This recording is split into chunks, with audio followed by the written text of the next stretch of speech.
अतिरेक कुठे लावायची त्याने म्हटलं होतं काय म्हणलं प्रमाण अश्विन ग्रंथे अश्विनमध्ये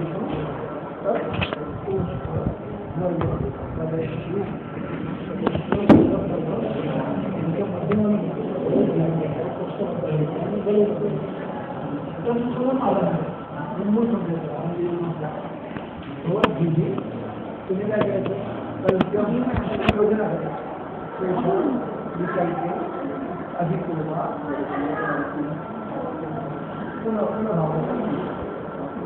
तुम्ही कमी जास्त नाही 40 सांगितलं कोणाची मध्यम मग तुझं लक्ष कमी करायचं का जास्त करायचं आपले शब्द ते वापरायचं मध्यम गोष्ट मध्यम बल त्याला मध्यम अर्थ काय असेल कोणतो पोलीस किल्ल्यांची असेल एखाद्या परंपरांचा डायरेक्ट इन्फॉर्मेशन किती वर्षात येते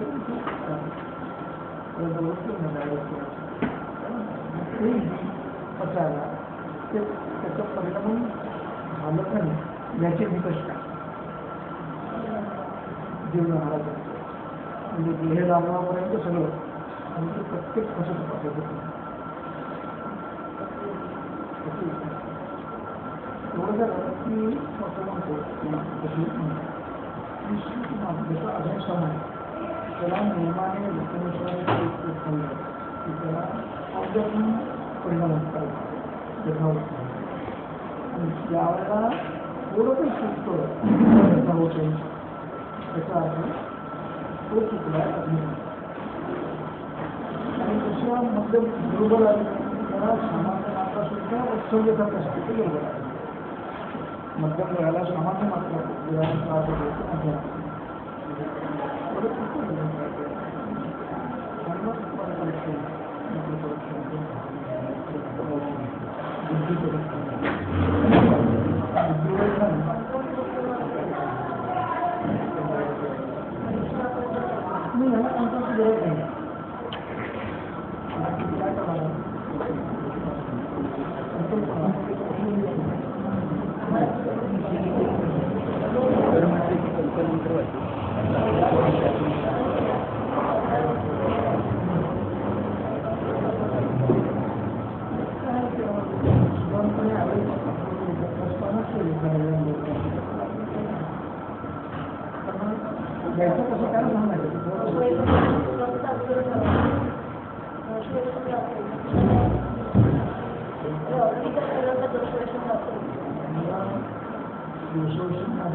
तो मंडप आहे 2 वर्षांमध्ये अशी मंडप आहे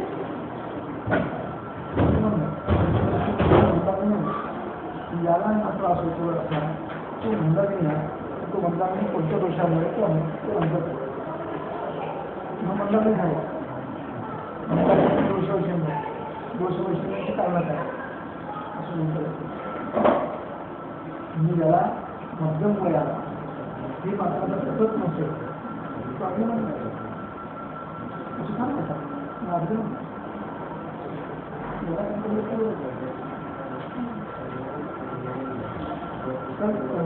तुम्हाला स्वस्थ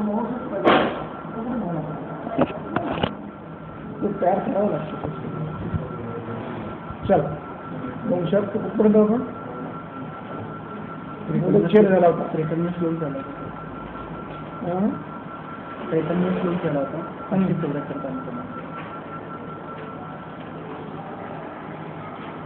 कुठला श्लोक झाला होता 53 574 53 झाला होता का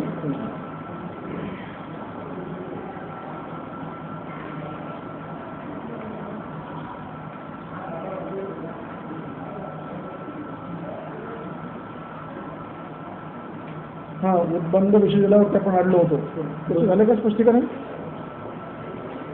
उद्बंध तो मृतेवरून आपण तिन्ही याला लावायचं मृते उद्बंध हां उद्बंध जलमृते आणि विषमृते करून उद्बंध मृते उद्बंध म्हणजे फास विष आणि जलमृते लेप औषधी मत्स्यपानानि योजय आता इथे एक प्रश्न राहिला की मृत शब्दाचा नेमका अर्थ मागे येऊन गेलाय. मृत वा कसा तो क्लिअर लिहून ठेवा कुठे, कारण प्रत्येक वेळेला तो नाही सापडला संदर्भ तर गोंधळ होईल. मृत म्हणजे मेलेल्या माणसाला पुन्हा जीवन करता का असा अर्थ होईल. मृत संजीवनी सेवा तिथे तो संदर्भ आला की मृत इव असलेला की त्याला संजीवनी देणार आहे. त्यानंतर मग आता पुढे मृत संजीवनी अगदा. आपण आता फक्त वाचून जाऊया, पुढे जाऊया. पुढं तो श्लोक येतात 56पासून. हो वाच स्क्रुप्तापासून.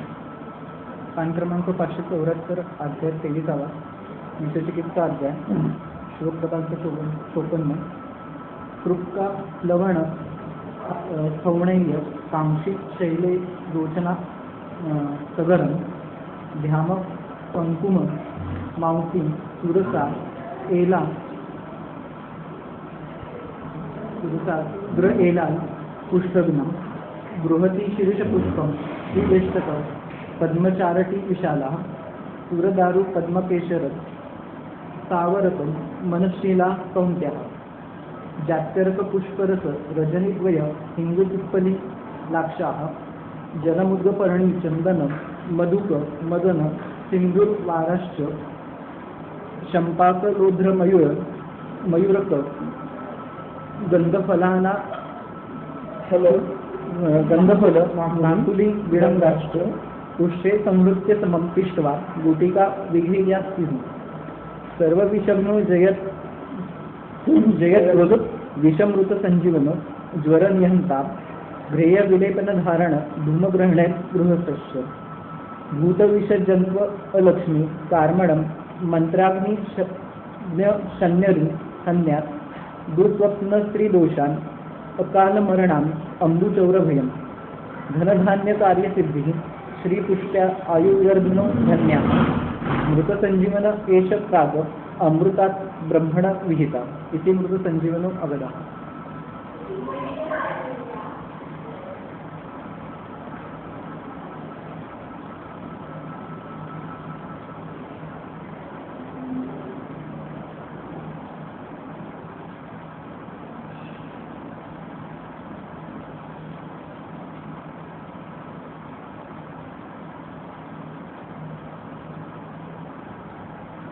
आता पुष्यपासून पुन्हा होता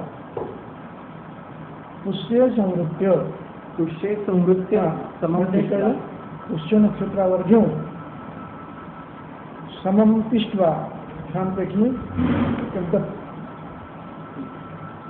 पेशन करायचं, पिष्ट करायचे म्हणजे पेस्ट करायची. गुटिका विधेया शिव यांची गुटिका करायची. आता हे सगळं मृतसंजीवनी आगत काय नेमकं करतं. सर्व विषग्नो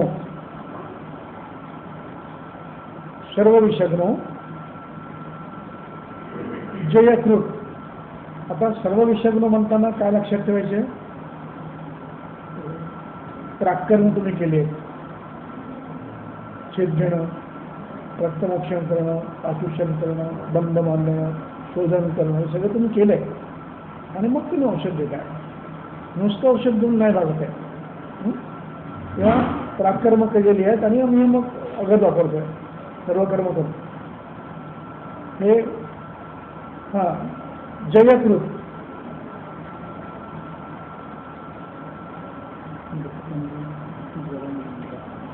जयकृत हा व्याधीचा या अगदाचा प्रभाव.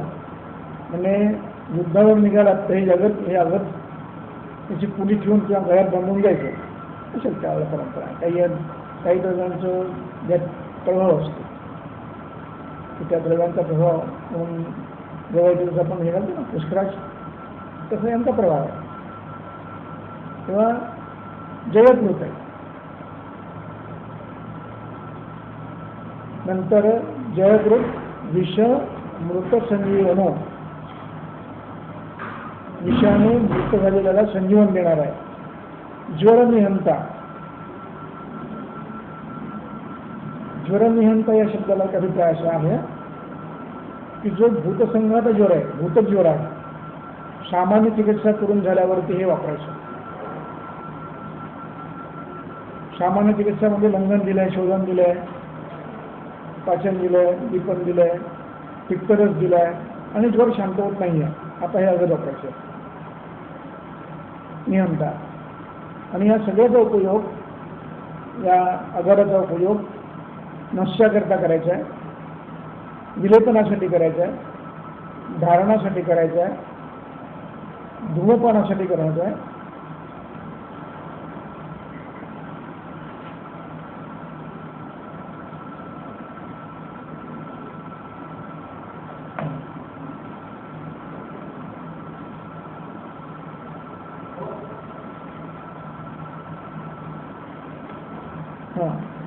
आता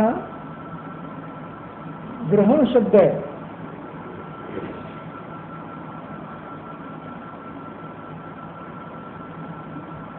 तो कुणाला लावायचा? धूमग्रहण असं करायचं. धूमग्रहणही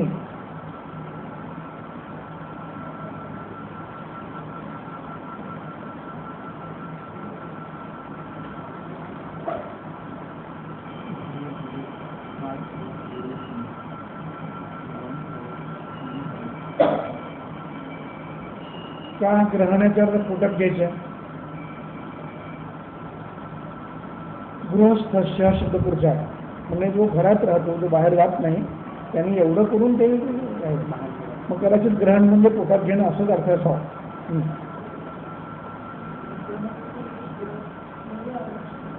ग्रहे अवतिष्ठती सगृहस्थ, जो बाहेर पडत नाही ग्रहात आहे तो गृहस्थ. इथे गृहस्थ शब्द जातो तो म्हणजे व्यवहारातला गृहस्थ अर्थ वेगळा आहे. इथे गृहस्थ अर्थ तो त्याला विशेष 12 झाले, तो घरात वाचू काही एवढं सगळं करायचं. गृहस्थ च शब्दाने आणखी एक गृहीत धरायचं आहे. त्यांनी गृहस्थाने जेव्हा सांगितलंय बाहेर जाताना सुद्धा घ्यायला हरकत नाही अर्थ अर्थ की बाहेर चाललात तुम्ही ते धारण करा, हाच अर्थ आहे. आता पुढे भूतविषय जंतू अलक्ष्मी कारण. आता भूत विषय जंतू. भूत शब्दाने लक्षात आलं काय अर्थ घ्यायचा? तो जीवमात्र. जीवमात्र विषजंतू विषारी कीट. आता अलक्ष्मी एक शब्द आहे. अलक्ष्मी याच्यात बोललं का नाही कधी? नाही ना?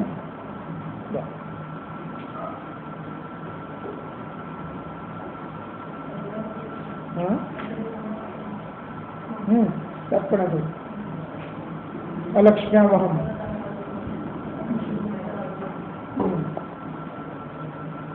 अलक्ष्म्यावहम असा अर्थ शब्द आहे. आणि स्नान हे लक्ष्य, लक्ष्म्य स्नान. आणखी अनेक गोष्टी लक्ष्म्य. लक्ष्मी या शब्दाचा अर्थ पैसा असा नाही.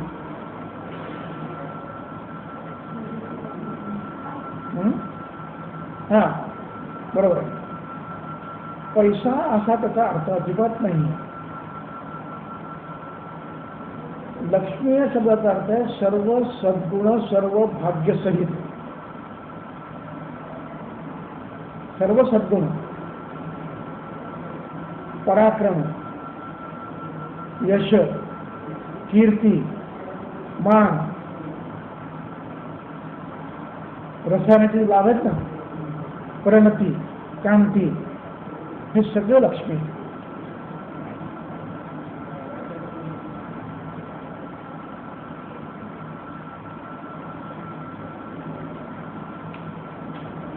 तुमच्या वेदामध्ये एक लक्ष्मी सूक्त म्हणून, लक्ष्मी सूक्त, श्री सूक्त आणि लक्ष्मी सूक्त, त्यात सगळे वर्णन. अलक्ष्मी नाशयाम्यहम. तर अलक्ष्मी म्हणजे दुर्गुण सगळे, काय अडचणी असतील त्या सगळ्यांना नष्ट करण्याचं काम ते तो मंत्र करतो.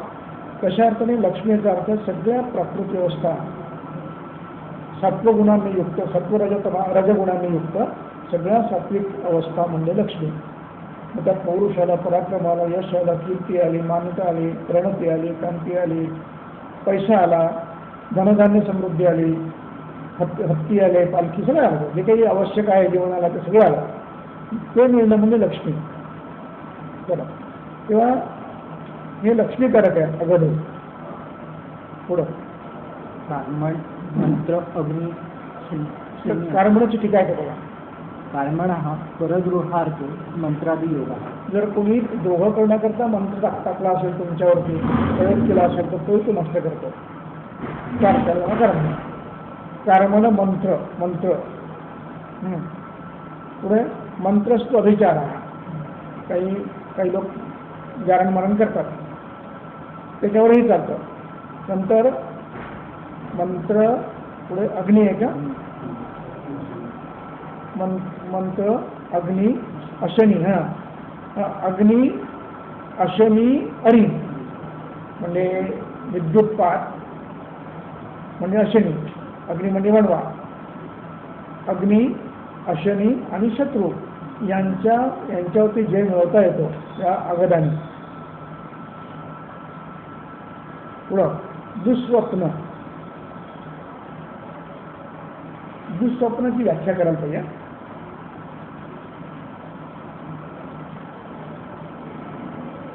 दुःस्वप्न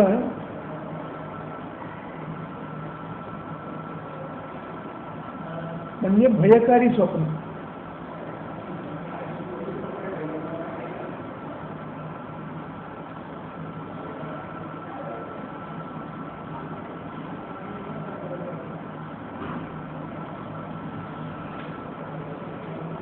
ज्याला आपण वाईट स्वप्न म्हणतो ना, ती स्वप्न सुद्धा चांगली असतात. म्हणून दुःस्वप्न आणि वाईट स्वप्न असं नाही. म्हणजे आपला मृत्यू आपण स्वप्नात पाहणं हे चांगलं.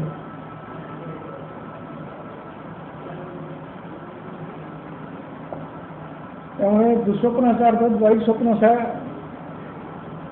म्हणजे कार्य असे स्वप्न हे दुःस्वप्न. दुःस्वप्न नाशन हा याचा अर्थ असा की ज्याचं सत्वबल कमी आहे, तामसी आहे, त्याला पाहिलेल्या गोष्टीतून स्वप्न पडतात. नवरमुक्त स्वप्न झोपेतून. ही स्वप्न फलदायक नसतात. म्हणजे एखाद्याने आग लागलेली पाहिली कुठेतरी आणि झोपेतून उठून ओढून उठतो आग लागून, ही फलदायक नाही. ही मनस्ताप देणारी. पण एखाद्या सत्ववान बलवान व्यक्तीने आगीचा डोंब पाहिला की त्याला पैसा मिळतो, लक्षात घ्या.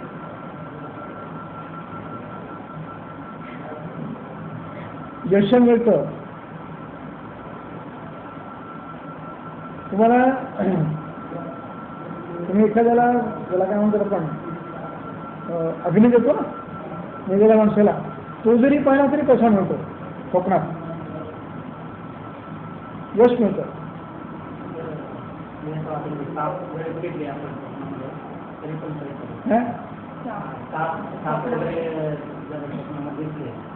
दिसला तर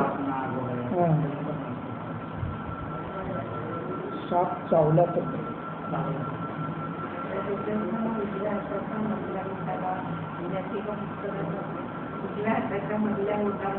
त्याचं वैशिष्ट्य आणखी आहे. पण साधारणपणे साप चावत नाही आणि जर चावला तर तो पैसा देतो. आणि नाग जेव्हा असा उभा असतो तेव्हा समजा संकट नक्की आहे.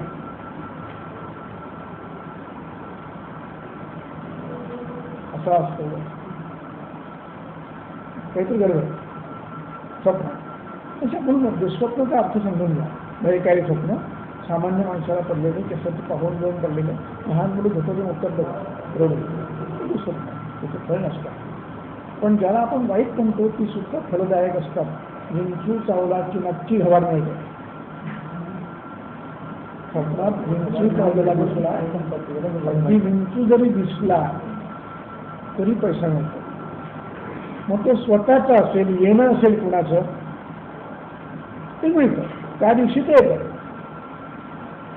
तो काय काढला तुला स्वप्नात आणि तुमच्या जागरणाचा तर तो त्या दिवशी नक्की मिळतो. म्हणून त्याला दुसरं म्हणायचं विंचू चावला काय करावं, दुःस्वप्न नाही. मुद्दा दुःस्वप्न म्हणजे सत्वहीन माणसाला पाहिलेल्या गोष्टीतून भयकारी स्वप्न पडणं म्हणजे दुःस्वप्न.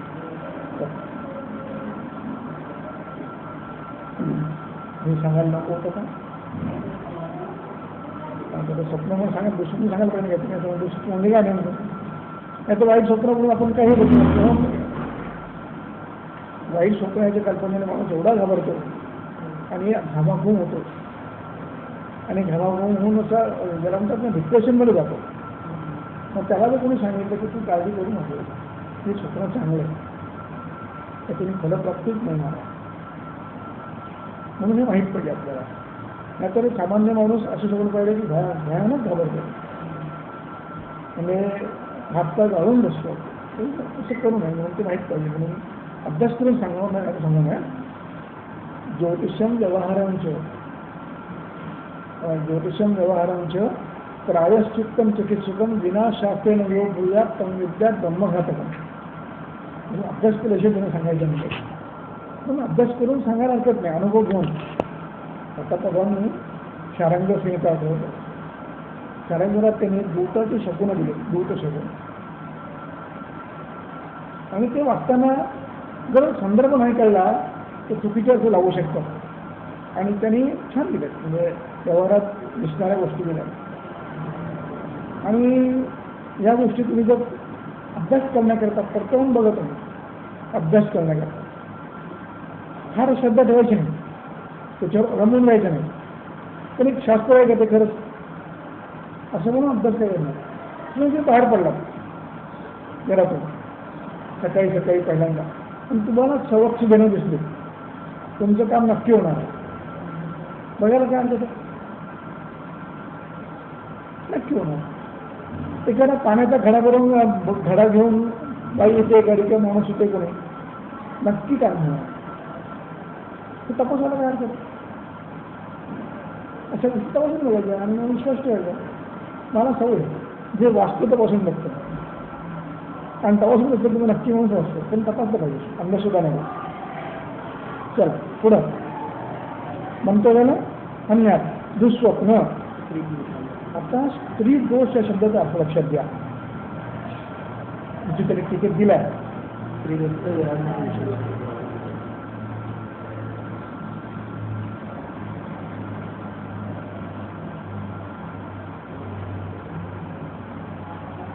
आता तुम्ही कुठून काढला असेल हा अर्थ? हा अर्थ चक्रपालांनी कुठून घेतला असेल? स्त्री दोष याचा अर्थ काय? स्त्री दत्त घराचे दोष आहे. प्रॉपर वाटत नाही. आता याच्यावर संशोधनाची गरज आहे. कुठून घेतला म्हणजे काही एखादा पेंडूला विषय देत असेल तर हा विषय द्यायचा की चक्रपालांनी केलेल्या टीका काही त्यात कुठून घेतलं संदर्भ काय हा चुकीचा आहे. म्हणजे स्त्रीदत्त विषय पण पुरुषदत्त विषय जमणार नाही.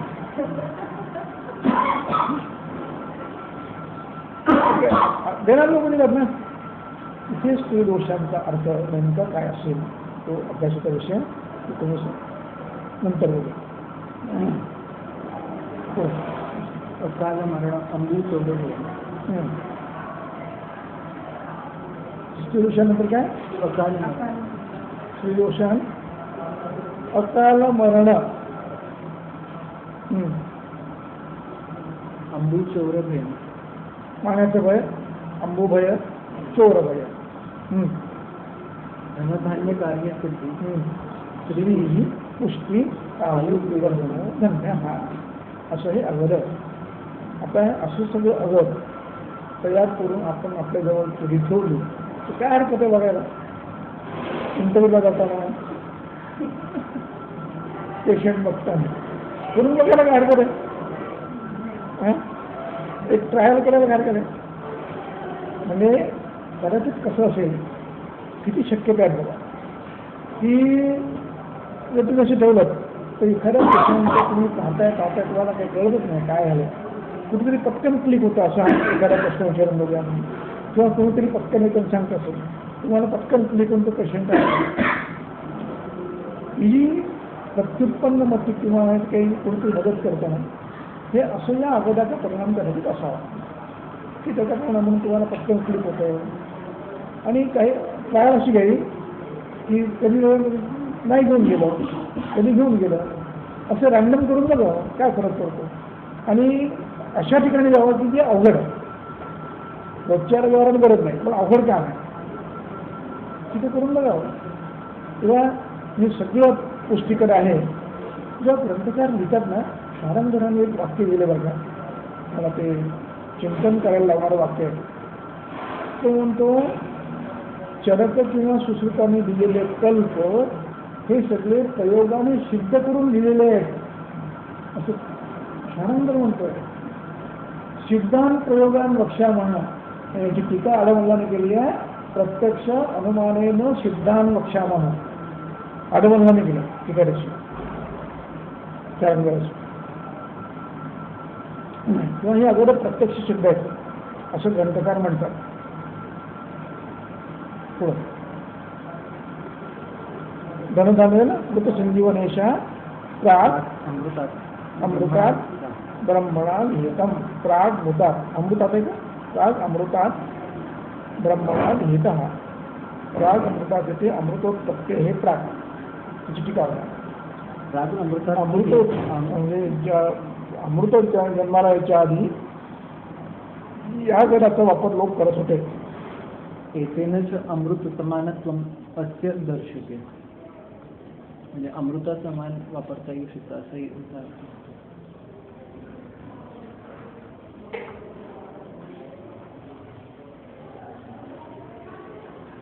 आणखी महत्वाचा मुद्दा आहे त्यातला,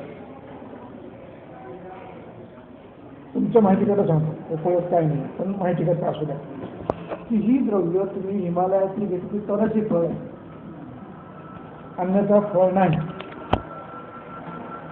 ही द्रव्य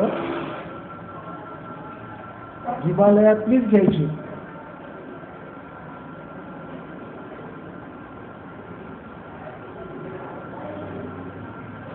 तरच ते फळ, अन्यथा हे फळ नाही. संदर्भ रसायन अध्याय.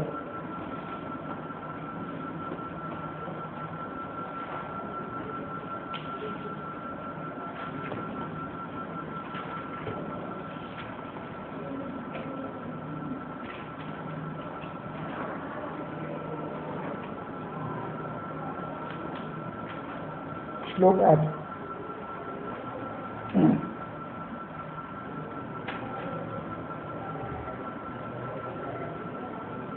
दिव्यानाम औषधीनाम 588.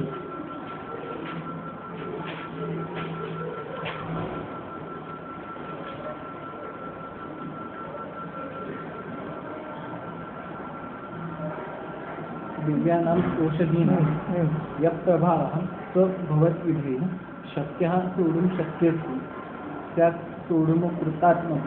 अकृतात्मक त्याला शक्य नाही. ज्याला सेल्फ हे नाही आहे, नियंत्रण नाही आहे, त्याला ते मिळत नाही. म्हणजे ज्याचं सदृत्व चांगलं आहे त्याला ते फळ मिळतं. औषधीनां प्रभावेन इष्टतां स्वेच कर्मणि भवतां निखिलं श्रेया सर्वं एव उपगच्छते. अवाप्स्यते, सर्व उपपत्स्यते, सगळं श्रेय तुम्हाला मिळतं. पुढे वानप्रस्थेर गृहस्थेश्च प्रयतेर वानप्रस्थाने केलं तरी चालतं, गृहस्थाने केलं तरी चालतं, संन्यासाने केलं तरी चालतं. पण हे प्रयतही नियतात्मभिः, नियत आत्मा पाहिजे म्हणजे स्वतःवर नियंत्रण पाहिजे. शक्या औषधयो घेता सेवितुं विषयाभिजाः.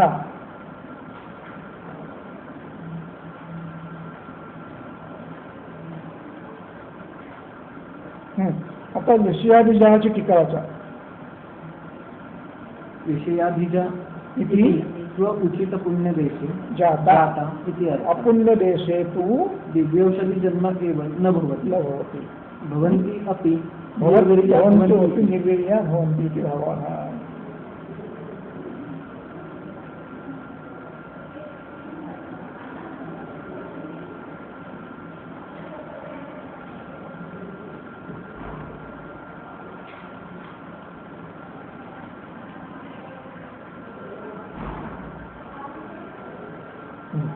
आता खालच्या श्लोकाचा या क्षेत्रगुणैः यास्तु क्षेत्रगुणैस्तेषां मध्यमेन च कर्मणा हं. मृदुवीर्यतरां तासां विधिर्ज्ञेयत्व एव तु. हेतु पर्येष्टुं तां प्रयोक्तुं वा ये असमर्था सुखार्थिनः रसायनविधिस्तेषां यम् अन्यः अयम् अन्यः अन्यः प्रशस्यते. एक तर दिव्यौषधीचे परिणाम सांगितले. आता ते म्हणतात क्षेत्रगुणैही या ज्या वनस्पती क्षेत्रगुणात आहेत. आता क्षेत्रगुणाची टीका वाचा.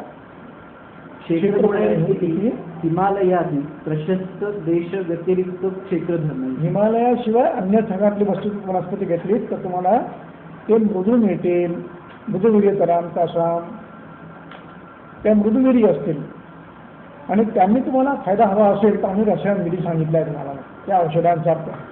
त्या औषधांच्या सेवनासाठी आम्ही अयम रसायन विधी अन्यः प्रशस्यते. रसायन विधी आम्ही सांगितलंय अन्य. ज्यांना अन्य क्षेत्रातल्या वनस्पतीपासून फळ हवं आहे त्यांनी तेच द्रव्य मंदवीर्य द्रव्य रसायन पद्धतीने सेवन करावी. म्हणजे कुठे प्रादेशिक रसायन किंवा वातावरणिक रसायन या पद्धतीने सेवन करावं. चल मुद्दा लक्ष द्या ना. हे जर फळ हवं असेल तर काय पाहिजे वनस्पती तिथल्या पाहिजे.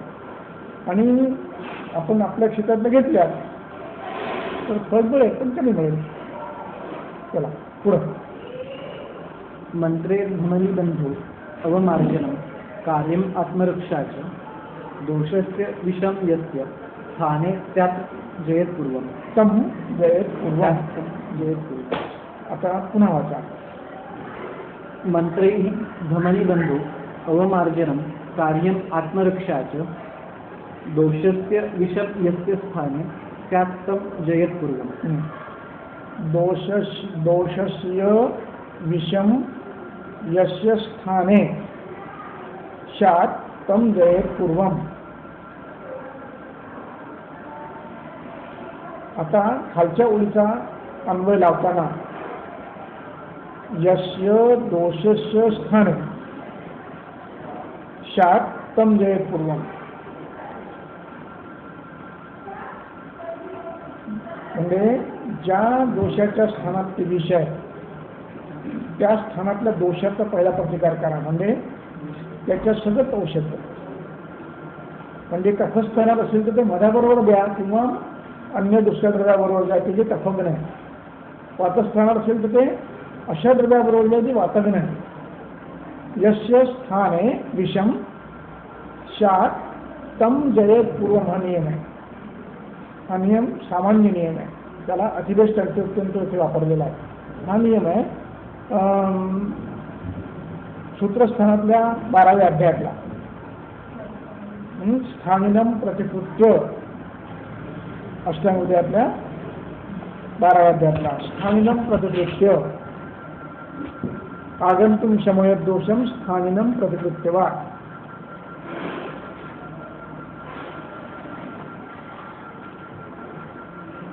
मी याला गेलो होतो आनंदला. ती मूर्ती नावाची शहर आहे त्यांच्याकडे तुम्हाला इतकं कसं लक्षात राहतं. अमुक स्थानात अमुक ग्रंथात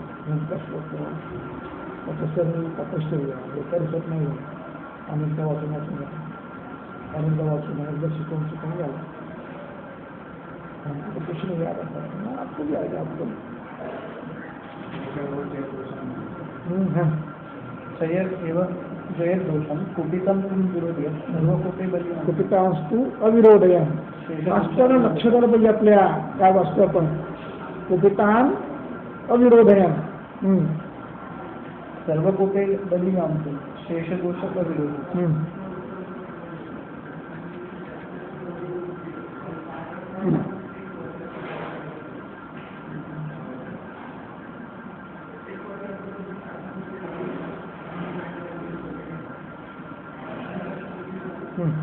अन्यस्थानगतम दोषम असं नाही.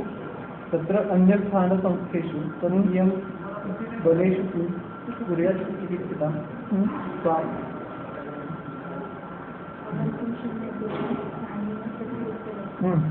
किती नंबरचा श्लोक आहे. आगन्तुं समयेत् दोषं स्थानेन प्रतिकृत्य वा. आगंतुम समयतून स्थानम प्रतिकृत्य वा, म्हणजे त्या स्थानाच्या दोषांची चिकित्सा करीत करीत ती करायची असते. तोच नियम त्यांनी अखिलेश संकेत वापरला. दोषस्य यस्य यस्य अन्वय लिहून घ्या. यस्य दोषस्य स्थाने विषम स्यात् तम जयेत पूर्वम.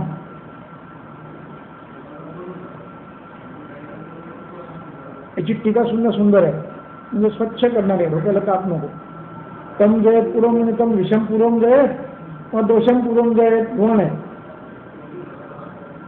म्हणून टीका वाचायची. काय लिहिले तिले जयेत इथे दोषम पूर्वम जयेत.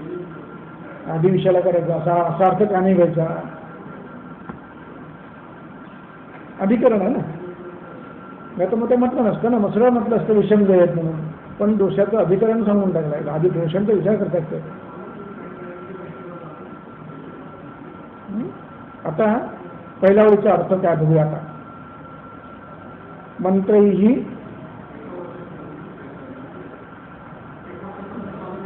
मंत्रैः धूलिदण्डो अवमार्जनं आता अवमार्जनांची टीका बघा. मंत्रे इत्यादौ अवमार्जनम् इति विषस्य प्रतिलोमेन मार्जनं मंत्रे एव कार्यते. प्रतिलोमेन मार्जनम, अनुलोम नाही, म्हणजे असं करायचं. काय प्रकार आहे काहीतरी कोण. बरं ठीक आहे. विशेष्य प्रतिलोमेन मार्जनम. हा शब्द आमच्याकडे आला.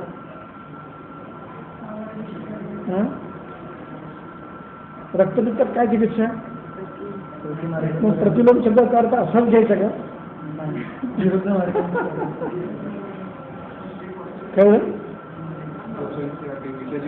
हा मी ज्या गतीने जाणार आहे त्याच्या विरुद्ध दिशेने त्याला हे करायचं. कळलं. रक्तपित्ते प्रतिलोमन दिली येते.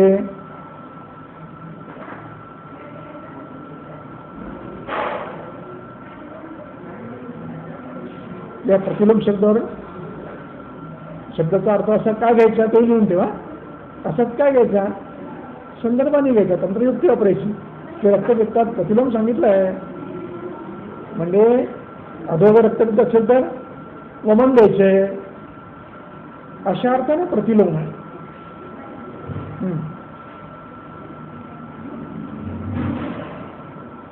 पुढं आत्मरक्षा कार्यम आत्मरक्षाचे. आत्मरक्षा दस्तावेज कुठे दिलं. आत्मरक्षा कार्यम आत्मरक्षाचे.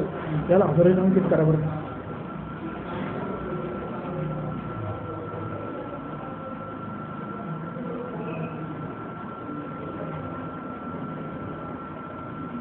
म्हणजे इन्फेक्शन होऊ शकतं हे लक्षात घ्या.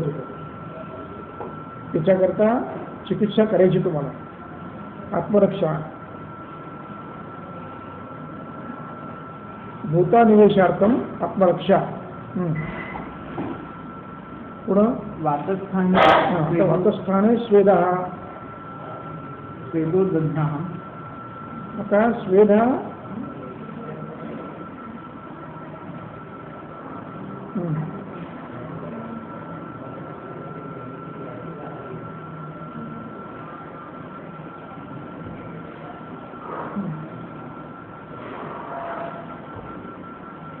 वातस्थाने स्वेदा एक वाक्य झाला. आता पुढचा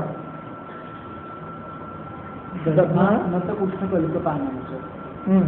दह्याबरोबर नत कुष्ठ त्यांचा कल्प. नत म्हणजे काय नतपान, नतकुष्ठ एक शब्द आहे का, नत आणि कुष्ठ वेगळे आहे?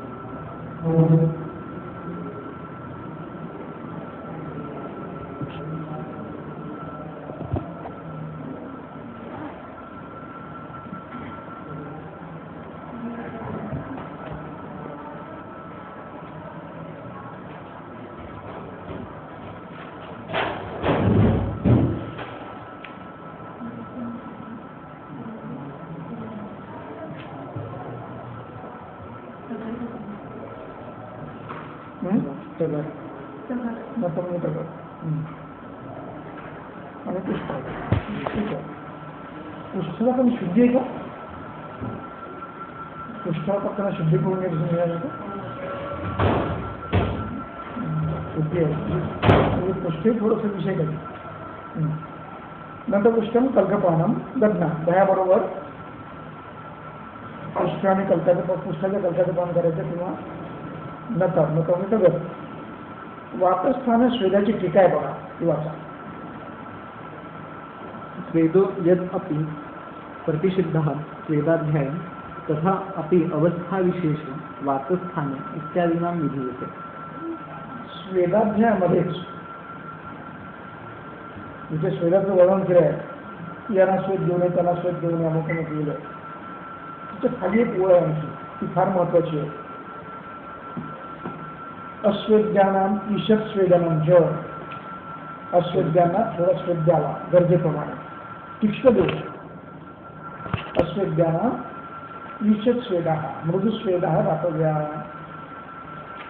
अस्वेद्यानाम अपि स्वेदा. स्वेदाध्यायामध्ये जे अस्वेद्य वर्णन केलं त्याच्या पुढे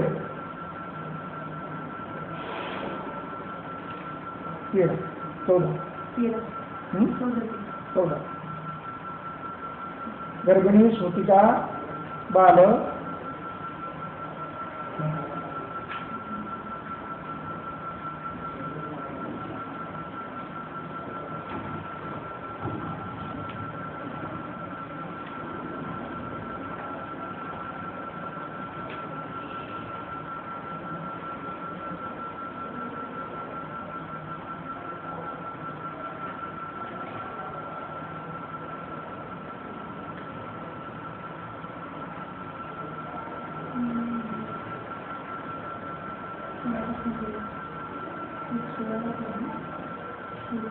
हाँ याच्यात नाही आहे. अष्टमूर्ती आहे. कषायामध्ये नित्यानाम गरिबींनाम रक्तभक्तीनाम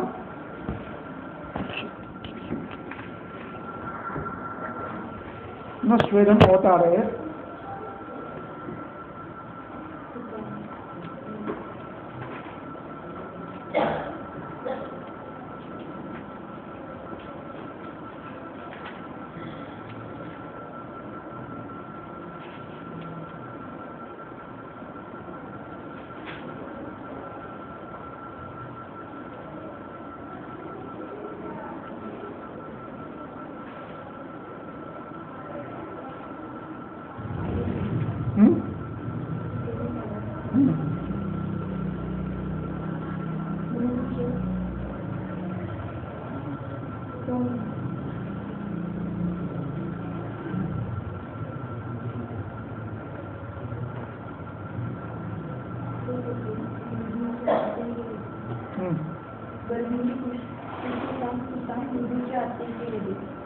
मृदूच्या आत्ते गरे. हां पुढं हां तेव्हा ही आत्तिक अवस्था आहे. मृदुस्वेद द्यायला हरकत नाही. चला पुढं वातस्थाने स्वेद हा मृदुस्वेद द्यायचा आहे आणि त्याबरोबर दधना नतकुष्ठ अन्नपानम कल्कपानम ज. पुढे घृत मधु पयो अंबुपाना अवगाह सेकाश्च किती स्थान असेल तर ते तुम्हाला त्या स्थानाचा अवगाह आणि तिथे घृत लावणे, घृतपान करणे, अंबुपान करणे, अवगाह शेक इत्यादी पित्त असते. कफस्थाने क्षारागतः कफस्थानगते. आता क्षारागत त्यांनी वर्णन केलेलं असेल कुठेतरी ते वापरायचं. क्षारागत कफस्थान आहे स्वेदसुखा शिरावेदनम. पुढे विषय अथ रक्तस्थिते शिराकर्म पंचवेदना. दोषी विषात रक्तस्थितामध्ये शिराकर्म करायचा, शिरावेद करायचा. एक पंचवेदम शिराकर्म म्हणजे काय? खाली कर्ममचे पंचवेदम असायचं. शिरा कर्ममचे पंचवेदम म्हणजे पंचकर्म करायचं. शिरामोक्षाने पंचकर्म करायचं दोषी विषयामध्ये. याला अधोरेखांकित करावं. महत्वाचं आहे. एखादा तुमच्याकडे दोषी विषयाचा पेशंट आला तर काय करायचं? शोधन करायचं. म्हणजे साप चावलाय कधीतरी, त्यावेळेला काहीतरी केलंय पण त्याचे दुष्परिणाम नक्की त्याच्या नाव दुसरे. मग त्यात पांडुत्व, दौर्बल्य अशी लक्षणं उत्पन्न होतात. ओजक्षय, रसक्षय इथे शोधनं करायची पंचकर्मांच्या. देशीयम एव कल्पम विषयक्रिया अलक्ष सर्वदा सर्वम स्थानं जयद्धि पूर्वं स्थानस्थस्य अविरुद्धम. स्थानं जयद्धि पूर्वं स्थानस्य अविरुद्धम. स्थानस्थ दोष वाढणार नाही याची काळजी घेत ते करायचं आहे. चिकित्सा करायची. हा झाला सामान्य नियम. आता एक 2 श्लोक घेऊया. विषदूषित कफमार्गः स्रोतः संरोध रुद्धवायुस्तु मृत इव श्वसेन मर्त्यः स्यात् साध्यलिंगैर्विहीनश्च. आता अर्थ लावायचा. विषदूषित कफमार्गः श्रोत संरोध वृद्ध वायू. श्रोतसात अवरोध झाल्यामुळे वायू वृद्ध झालाय. कफमार्ग दूषित कफ याने अवरोध केलाय. मृत इव श्वसेत. आता मृत इव श्वसेतचा अर्थ लावायला पाहिजे त्याला. मृत इव श्वसेत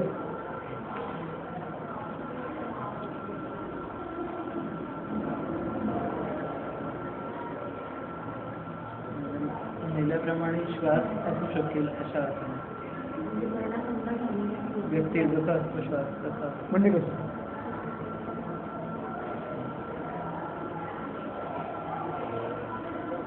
मृत इव श्वास.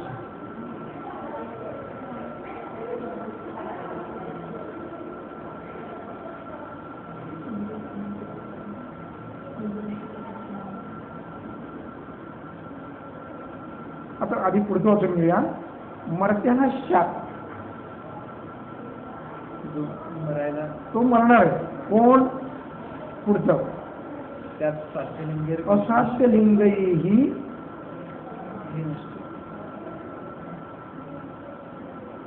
विहीनश्च. शाप बरं का अवघड आहे अर्थ लावायला.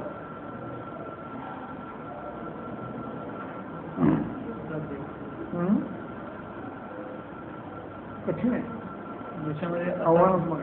ज्याच्यामध्ये असाध्य लिंग दिसत नाहीत असा आणि जो मर्त्या आहे आणि ज्याच्यामध्ये विषदूषित कफमार्ग झाल्यामुळे वायुवृद्ध झाला. अशामध्ये जसे मृत व्यक्तीप्रमाणे श्वासमार्ग चालू आहे. अशा याची चिकित्सा काय करते असं कदाचित. आता श्वसेत मर्त्याः हे वाक्य वेगळे.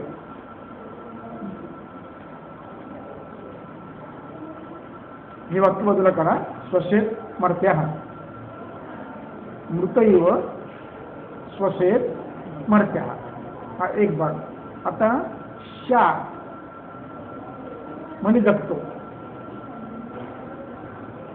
शात म्हणजे जगतो. एक मृत इव मर्त्याः.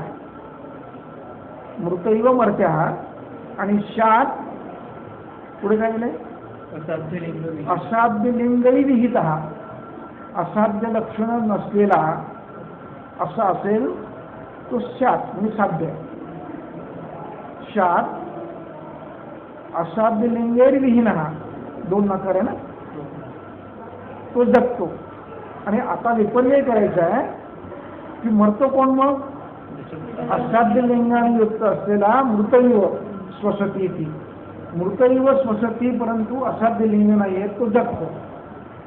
मृतैव स्वसिती, पण असाध्य लिंग आहे तो मरतो.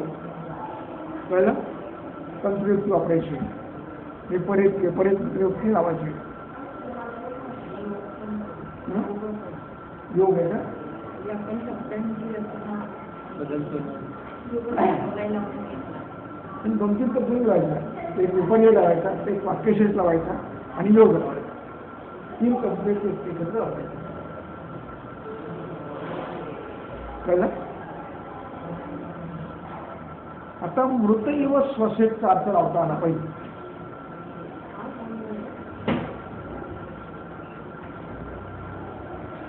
मृतैव स्वसेत चेन स्ट्रोक घेतली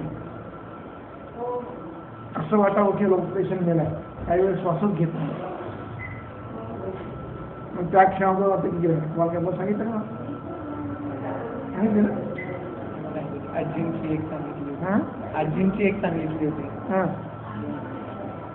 तिथं हे झालं की मृत आणि त्या ज्यावेळेस चितेवर म्हणजे याच्यासाठी शिर्डीवर मिळालं त्यावेळेस ते उठून बोलले असे होते.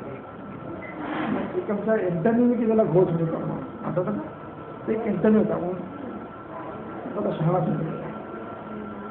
तो BA-MS पुरी कोर्स होता ना त्यातला, आणि ती माणसं त्याला फार शहाणे समजतं अँडवर.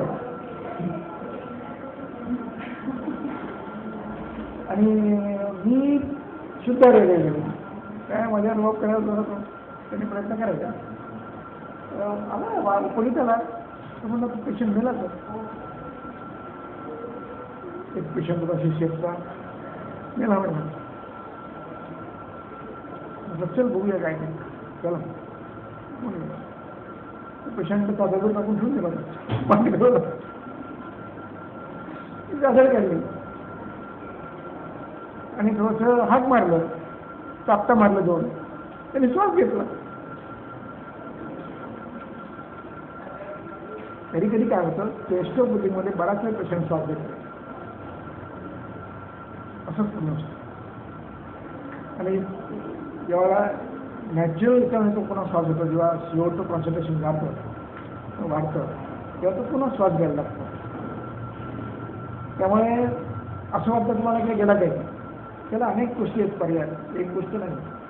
तुम्हाला परिस्थिती बघायला लागतो, कॉर्नियल रिफ्लेक्स बघायला लागतो, किंवा श्वास बंद झाला वगैरे असं नाही.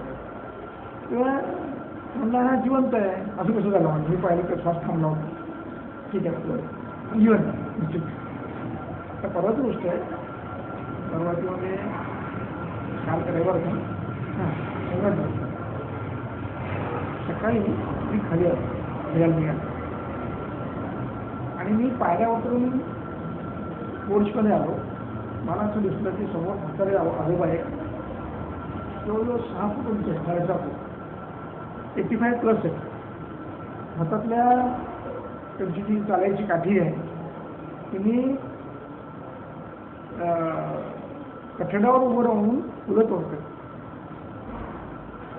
आणि त्यांनी फुलं तोडली, हातात घेतली आणि असा पाय टाकला. पाय टाकता लक्षात त्यांच्या ती कठडा बार आहे लोखंडाची, त्याला अडकून ते असे धारकन पडले खाली. आणि पडल्याबरोबर एक होता मनुष्य त्याने उचललं. पण आता काय करायचं मला म्हणाला, का बरं गेले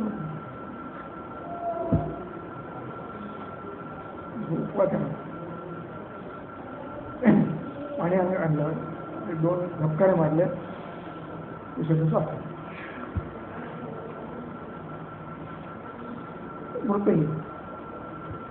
चला श्वसन मरते हा साध्य नाही. हा श्वासापासून घ्या बंद करूया. चर्मकषायाः चर्मकषायः कलिकं बिल्वसमं मूर्ध्नि काकपदम् अस्य कृत्वा दद्यात् कटभी कटुकटफल प्रधमनं च. डोक्यावरती काकपद करून चर्मकषाय आणि कल्क बिल्वसमम कल्क समभाग. चर्मकषाय कल्क काय? चर्मकषाया इति चर्मचटिकाया किंवा सत्तलाया. सत्तलेचा काढा आणि त्याचाच कर्क आणि तेवढंच बिल्व असं एकत्र करायचं आणि मूर्धी काकपदम कृत्वा स्थापयत हे अपस्थिशिष्य काकपदस्य कृत्वा आणि मग त्यानंतर कटभी कटुफल कटफल नश्यम प्रदमनम च दद्यात. आता कटफलम आणि कड्डी प्रदमनम दस्यात याचा अर्थ कळला पाहिजे. अभिप्राय त्याचा काय आहे. हे तीक्ष्ण प्रदमन आहे. कटफल अत्यंत तीक्ष्ण आहे. इंद्रियजन नश्य आहे. हे इंद्रिय प्रबोधन आहे. विषारता कंठरोगीच्या नैवजातो निशाश्वपी. त्याला झोप लागता कामा नये. विषार्थ माणसाला झोप लागता कामा नये म्हणून त्याला प्रदमन देऊन जागं ठेवायचे. तीक्ष्ण डोक्याचं प्रदमन द्यायचे. त्याला जागं करायचे. सारखं बोलत राहायचे आणि म्हणून ते तीक्ष्ण प्रदमन द्यायचे. कटफल हे तीक्ष्ण आहे. कटफल माहिती आहे ना तीक्ष्ण. हे इंद्रिय प्रबोधन नसते. मग तुम्ही कटफल नसेल तर हिंगू देऊ शकता, शुंठी देऊ शकता, शेंदवाचं पाणी टाकू शकता. त्याचा अभिप्राय त्याला जागा ठेवणं हा आहे.